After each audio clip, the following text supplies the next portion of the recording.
이번에 그 사실 정봉주 후보가 당선 가능성이 그래도 있지 않겠냐. 그러니까 당선될 가능성이 있기 때문에 이게 저게 어떤 전략적 접근일 거다 이런 얘기를 했는데 최종 보니까 11.70%를 득표해서 6위로 탈락했습니다. 네. 어제 보니까 뭐 연합뉴스, YTN 전부 빨간 글씨로 정봉주 탈락. 예, 메인 뉴스로 상당히 보도를 많이 했던데 오늘 뭐 조간들은 또 그렇게 세게 보도는 안 한 것 같습니다. 어떻게 보세요? 그러니까 어제 현장에서는 네. 정봉주가 되냐 안 되냐, 정봉주가 되냐 이원주가 되냐 다 여기에 사람들이 관심이 되게 많았던 것 같아요. 저는 대부분 사람들은 그래도 5등 안은 들 거다 네. 이렇게 얘기했는데 저는 6등 할 것 같다고 제기했거든요. 그것도 아니, 맞췄어요. 김현정 의원님이 완전히 정치 도사, 아니 제가 보니까 김도사를 하나 만들어야겠네. 아니 제가 이제 네. 이번에는 전준희 의원 하면서 전당대회 준비 과정을 쭉 했었고 네. 2년 전에 제가 비대위원이었거든요. 그때부터 이제 우리가 당원 중심 정당을 표방하는 거로 조금씩 바뀌기 시작했거든요. 그때도 네. 뭐 대의원의 비율을 축소하기 시작한 게 그때 2년 전이었거든요. 네네네. 중앙위원회 코드프제도 없애고 막 예. 그런 게 그때였는데 지금 훨씬 더 이제 당원의 비중을 높여놨잖아요. 이것도 전준위에서 정한 거 아닙니까? 네네. 그러니까 그 56%. 그 대의원은 14%, 네. 70% 중에 56%가 이제 권리당원의 비중이어가지고 네. 흐름을 보니까 이 당원 중심 정당을 표방한 이후에 우리 권리당원들이 당에 대한 그 각종 그 뭐 선거라든지 또는 정책이라든지 이런 거에 대해서 참여 강도가 상당히 세졌어요. 소위 말해서 본인들이 아 내가 당원이구나라는 거는 효능감을 대단히 느끼고 있다라는 거를 저는 피부로 느꼈는데 일종의 참여민주주의가 뭐 적극적으로 실현이 되고 네. 있다. 그전에는 뭔가 실망하면 그냥 포기해버리거나 네. 탈당하거나 막 이렇게 했지만 네. 지금은 또 적극적으로 목소리를 내는 거로 이렇게 환경이 지금 바뀌어 있단 말이에요. 네. 우리 네. 당에. 네. 그리고 예. 실제로도 당원 중심주의 정당을 만들겠다고 뭐 정당에서 당원 당구에서도 그렇게 이제 반영을 하고 있고 이렇게 하고 있기 때문에 네. 이번에 그 당대표 최고위원 선거를 보면은 집단 지성이 정말로 발휘된 것 같아요. 그러니까 우리 당원들이 아 이렇게 돼야지 우리가 다음에 윤석열 정권을 제대로 심판하고 집권할 수 있겠다. 네. 그래서 어떤 당대표 그리고 어떤 퍼센테이지 정도로 지지를 해야 되고 또 최고위원들은 누가 해야지 우리가 이렇게 수권 정당으로 갈 수 있겠다라는 거를 집단 지성으로 네. 정말 결과로 이렇게 보여주신 거 보고 네. 뭐 약간 예상도 했지만 결과 보고도 약간 소름 돋을 정도로 네. 사실 마지막에 그 발표할 때는 네. 뭐 저 대의원이랑 그 여론조사까지 합쳐서 막 하니까 네. 계산이 잘 안 되잖아요. 네. 근데 6등, 5등 할 때 이원주 하니까 사람들이 네. 이제 그때 막 안 사람들이 네. 많았거든요. 아까 뭐 제가 오늘 한겨레 신문인가요? 뭐 보도 내용을 보니까 정봉주 의원 탈락했다고 발표할 때 이재명 대표 당선됐다고 발표할 때만큼의 환호가 나왔다. 현장에서 분위기가 그랬다. 그러니까 일종의 그 정봉주 의원이 초반에 이제 초반 레이스에 상당히 1등을 하면서 일종의 원의 돌풍을 일으키지 않았습니까? 네. 그래서 언론이 막 주목을 하고 이 현상을 어떻게 봐야 되냐. 저도 막 질문을 많이 받았었는데 그러니까 배를 띄울 수도 있지만 민심이 배를 뒤집을 수도 있다라는 걸 이번 민주당 전당대회가 보여준 거 아닌가라는 생각이 좀 드는데 네. 해인이 뭐라고 보십니까? 저는 그 정봉주 후보가 그 판단을 잘못한 것 같아요. 그러니까 이제 본인이 초기에 이제 1등 하다가 네. 뭐 김민석 의원을 이재명 그 대표가 뭐 대놓고 뭐 도와준다 이런 거에 대해서 사실 박원석 그 전 의원이 쓸데없는 얘기를 해갖고 사실 이 사단이 벌어진 건데 그걸 왜 사적으로 한 얘기를 했는지 모르겠는데 그걸 왜 공개를 한 거예요, 근데? 그러니까 내가 이제 박원석 그 전 의원 내 친구인데 아, 친구세요? 네. 쓸데없는 얘기를 해가지고 우리 당연히 아니 사실 정봉주 전 의원도 대단히 중요한 자산이신데 근데 그 이후에 그거에 대해서 사실 기자회견 한다 해서 저는 사과를 할 줄 알았거든요. 그게 진심이 아니었다. 네네. 그리고 실제로 정봉주 전 의원도 그동안의 행보를 보면은 우리 이재명 대표 체제 하에서 네. 교육연수원장도 맡으셨잖아요. 그렇죠. 그래서 예, 전국 예. 다니면서 아니 수박이란 단어를 만든 게 정봉주 의원이라고 그러니까요. 가장 누구보다도 수박 색출 빛나. 소위 그분 표현에 의하면 누구보다도 이재명 파리를 많이 하셨던 분이시고 예. 그렇잖아요. 원래는 그 두 분이 네. 과거에 거슬러 올라가면 정봉준 손학규 개죠. 개고 수영실장하고 막 그랬잖아요. 예. 그리고 이제 이재명 대표는 정동영 개 예. 이렇게 예. 했던 그 인연이었는데 그럼에도 불구하고 이제 그 이재명 대표를 가장 적극적으로 저기 지원했던 밖에서 지원했던 유튜브나 방송에서 지원했던 분이 정봉 전 의원이었는데 네. 사과를 해야 될 곳에 오히려 강경책으로 이렇게 기자회견하면서 거기서 완전히 패착이었던 것 아, 같아요. 전술적 패착이었다고 네. 보십니까? 저는 그게 왜 그랬을까요? 그 안에 캠프 안에 이제 도와주는 분들 있잖아요. 예, 정봉 후보 캠프 안에. 예, 그분들 중에서 전략을 예. 잘못 짠 사람이 있는 것 같아요. 아, 왜냐하면 이게 예, 어쨌든 이제 권리당원 56%에 대의원 14%, 여론조사 30%잖아요. 네, 그럼 저희가 이제 그 대의원 같은 경우에는 17,000명 정도 되거든요. 그 투표율이 대단히 높아요. 네. 이번에 이제 권리당원은 42, 3% 정도 나왔지만 네, 이번에 대의원 투표율은 75%가 넘었을걸요. 예. 75.73%네요. 높거든요. 그래서 또 대의원의 비율이 어쨌든 대의원 한 표당 그 권리당원 20표의 등가성이 있거든요. 네, 그러니까 이제 그 우리 이제 뭐 전국의 253개의 지역위원회 중에 보면은 여전히 우리 저 이재명 대표 체제에 대해서 불만인 뭐 비명 뭐 인사도 있고 있잖아요. 예. 그런 있을 수 분 있죠, 그런 당 안에. 분들이 이제 그 대의원은 지금 관리가 가능하니까 통제가 가능하니까 그런 표를 흡수하기 위해서는 강하게 할 필요가 있다. 좀 차별화 전략이 필요하다라고 아. 조언했던 것 같아요. 내 느낌이. 그 캠프 안에서 예. 예, 완전히 그 전략적 오판인 거예요. 오판이죠. 그런데 실제로 저기 대의원에서도 예. 꼴찌 두 번째였어요. 대의원에서 9.17%. 예. 예, 그 강선우 의원 다음으로 꼴찌했거든요. 아 정봉주 의원이 예. 그리고 여론조사에서도 9.98%밖에 못 얻었거든요. 예. 그러면 예. 어떻게 보십니까? 당원들의 사실은 그 정봉주 후보가 저희 프로그램에 출연해서도 몇 차례 출연해서도 만약에 이게 대의원 체제였다면 본인은 1등 못한다. 당원들이 본인을 1등으로 만들어줬다. 이런데 지금 결과를 보면 당원들이 정봉주 의원을 그만둬라. 이렇게 한 거 아니겠습니까? 그렇죠. 당원 의원한테 예. 이렇게 한 건데 그런 차원에서 보자면 왜 당원들이 가장 그 일종의 뭐 영리를 건드렸다고 해야 될까요? 어떤 포인트라고 보세요? 그러니까 그 지금 우리 당 같은 경우에는 네.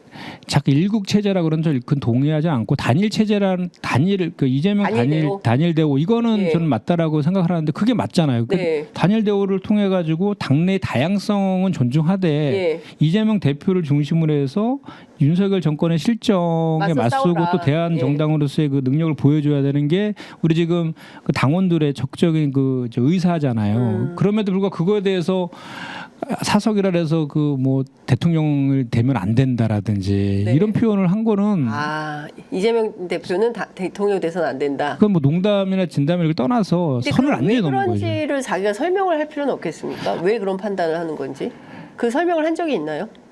그런 설명 안 했잖아요. 설명 없이 오히려 뭐 명팔이 갑자기 명팔이 얘기를 했죠. 명팔이 얘기하고 기자회견에서. 뜬금없이 그 얘기를 하니까 예. 그 뭐 우리 당에서 그러면 뭐 그 명팔이 기준은 뭐며 예. 그냥 그 뭐 또 혁신회의를 지목했다 한 거라 그래서 혁신회에서 성문서도 내고 그랬던데 네. 그렇지 않거든요. 혁신회의도 혁신회의도 이렇게 몇 면이 들어가 보면 그 과거에 그 저 노무현 대통령 때부터 정치했던 분들까지 다 들어와 있거든요. 혁신회의에. 예, 혁신회의 그 구성원들이 제가 혁신회의 처음 만들 때 초동 멤버였거든요. 네. 예, 전혀 그렇지 제가 않아요. 보면 김현정 의원님이 정보가 많으세요. 저희가 이렇게 보면 취재도 열심히 하시고 네. 정보가 많으셔서 사실 뭐 이제 초선이긴 하지만 상당히 많은 내공이 있는 분이다. 그래서 모셔서 저희가 이제 종종 말씀을 좀 듣는 건데 네. 그럼 일단 그 정봉주 의원은 선거 전략이 완전히 이제 초반에는 선두를 달리다. 그러니까 정봉주 의원 측에서는 본인이 잘 달리고 있다가 이제 그 김민석 후보를 수석으로 만들어야겠다는 판단 속에서 왜 이렇게 표가 안 나와요?라고 하면서 이제 전북 경선부터 이게 뒤집어졌다. 뭔가 모종의 어떤 조직이 작동한 거 아니냐라는 의심을 좀 하고 계시는 것 같던데 그 부분은 어떻게 보세요? 이게요. 네. 그 이제 아까도 제가 집단지성이라는 표현을 자꾸 쓰고 있는데 네. 어떤 조직이 뭘 해가지고 이런 결과가 나올 수가 없어요. 왜냐하면 우리가 이제 권리당원 비율이 워낙 높기 때문에 네. 저도 뭐 지금 지금도 뭐 국회의원이지만 지역위원장 하고 있고 예. 제가 4년 전부터 지역위원장을 쭉 했지만 전국 대의원이 한 지역별로 한 4-50명 정도 되거든요. 그 4-50명도 다 통제 안 됩니다. 그렇죠. 예, 그것도 안 되는데 그 당원들 권리당원들을 어떻게 통제합니까? 않습니까? 예. 그 권리당원들을 통제할 아니 지역위원장도 예. 통제가 안 되는데 혁신회 의원들은 지역위원장도 아닌데 예. 혁신회가 어떻게 그 사람들을 통제할 수 있을 것이며 네. 그런 조직이 있을 수가 있나요? 그렇죠. 그건 집단지성이라고 봐야 되는 거죠. 그러니까 아까도 말씀드렸지만 우리 지금 그 당원과 지지자분들은 그 이재명 대표에 대해서 이재명 대표는 윤석열 0.73%로 대선에서 그 패배한 이후에 윤석열 검찰을 통해서 그 윤석열 정부에서의 가장 큰 피해를 입은 사람의 상징화가 되어 있어요. 네. 상징화가 되어 있고 우리 당에서도 이재명 대표에 대한 각종 그 뭐 지금 다 재판으로 넘어가 있지만 그거에 대해서 야당 탄압용, 정적 제거용 그 표적 수사다라고 규정하고 대응하고 있는 거잖아요. 지금도 검도기 네. 통해 가지고 그렇기 때문에 그런 그 우리 그 당원들 특히 그 이제 우리 당원 중심 정당을 표방하고 있기 때문에 그 효능감도 많이 높아진 그런 상황이기 때문에 이런 상황에서 이재명 대표를 지켜야 되겠다라는 그 집단지성의 발로로 나온 것이지 그걸 인위적으로 어떻게 저거합니까? 만약에 그런 조직을 통해서 그 더 쉽게 당 대표가 되려면 대의원 비율을 더 높이는 게 낫죠, 차라리. 그 관리가 쉬우니까. 그렇죠. 네. 근데 지금 뭐 저 국민의힘도 그런 얘기 하잖아요. 뭐 한동훈 대표 체제 들어와가지고 뭐 그 조직부총장, 뭐 사무총장 통해 가지고 당협위원장을 싹 물갈이한다. 뭐 친한 예, 뭐 인사 친한계로 뭐 이런 한다. 얘기 하잖아요. 예, 맞아요. 그런데 그거야 인위적으로 당협위원장은 그렇게 할 수 있을지언정 밑에 있는 당원까지 움직이는 거는 안 된다는 거죠. 그렇군요. 정봉주 후보는 앞으로 어떻게 될 것 같으세요? 패자부활 같은 게 가능하겠습니까? 어떻게 보십니까? 참 지금 제가 봤을 때는 당분간 되게 좀 뭐랄까 이렇게 되게 막막할 것 같아요. 본인이. 지금 뭐 유튜브 활동이나 이런 거 할 때도 어떤 얘기를 할 겁니까? 결국은 제가 봤을 때는 그 타켓을 윤석열 탄핵까지 잡은 것까지 참 잘 하셨는데 갑자기 명팔이 얘기하는 바람에 지금 되게 막 그래서 그분이랑 친했던 이제 우리 그 지역위원장 모 지역위원장도 막 걱정 많이 하더라고요. 자기도 같이 동달아서 지금 찍혔다고. 아 인천의 그 남영희 지역위원장. 제가 실명은 얘기할 수가 없습니다. 예, 그 박진영 부원장도 엄청나게 비판을 많이 들으신다고 얘기를 제가 전에 들었습니다. 그 유튜브 새날도 갑자기 막 유튜브 새날이 왜요? 그거 막 입장문까지 막 발표하고 그랬던데 새날은 그냥 그 당 대표나 최고위원 후보들이 출연을 원하는 사람들은 전부 다 똑같은 기준으로 다 출연시켰는데 정봉주 후보를 특별히 더 이렇게 뭐 이렇게 더 뭐 이렇게 도움되게 뭐 했다 뭐 이런 식으로 많이 비판을 좀 받고 있나 보더라고요. 여러 곳에 다 지금 피해가 지금 막. 근데 어떻게 보십니까, 의원님? 건강한 민주주의가 중요하고 앞서 말씀하신 대로 국민의힘과 다르게 민주당은 다양성이 존중받고 그리고 그 무수한 토론과 민주주의의 역사 속에서 이렇게 커온 대중정당이라고 할 수가 있는데요. 찬성도 있고 반대도 있고 그리고 이제 뭐 어쨌든 결과는 승복을 당연히 해야 되겠지만 뭐 이런 차원에서의 건강한 토론 문화나 이런 것들이 실종되는 거 아니냐라는 비판에 대해서는 좀 어떻게 보세요? 그러니까 저는 정봉주 후보가 왜 그런지에 대한 본인 얘기를 했어야 되는데 그 얘기가 없었기 때문에. 근데 지금 그 정봉주 의원이 본인이 하고 싶은 얘기 다 한 거 아닌가요? 아, 자기 속 얘기를 다 했잖아요. 다 했고 그거에 대해서 평가를 이렇게 받은 것이지. 그리고 그 김두관 후보께서도 계속해서 뭐 우리 민주당의 생명이 다양성과 분권에 있다 이러면서 계속 그런 얘기를 하셨거든요. 그러니까 다양성이 그 존중받는 정당인 건 우리 더불어민주당이 오래된 전통이기도 한데 다양성이 존중이 안 되나요? 그러니까 무슨 할 얘기를 못 하게 하나요? 우리 윤석열 대통령부터 뭐 입틀막을 합니까? 저희가 뭘 합니까?